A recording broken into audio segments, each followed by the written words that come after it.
Sejak ada benda ni, aku rasa aku tak payah pakai skincare banyak-banyak pun. Adanya benda ni pun dah cukup dah. Ini lah.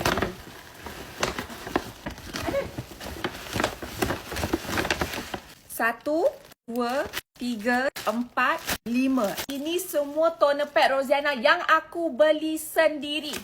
Aku kalau cakap aku beli and benda ni memang aku pakai. Masa dekat confinement center tu, hari-hari lah aku tengok muka aku sebab kita tak make up, tak pakai apa kan. Aku memang basuh muka, lepas tu tengok je toner pad ni. Buka yang baru. Buka dia macam ni tau. Aku tak pakai lah dia punya pekepit, aku ambil pakai tangan je. Macam tu. Pakai hari-hari. And dia ada dua side, yang kasar dengan yang lembut.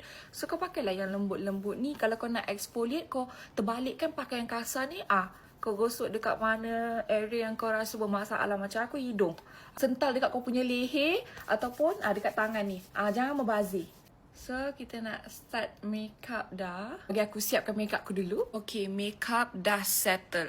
Nak makeup cantik, base you kena cantik. Silalah cuba. Anda pasti tidak akan menyesal.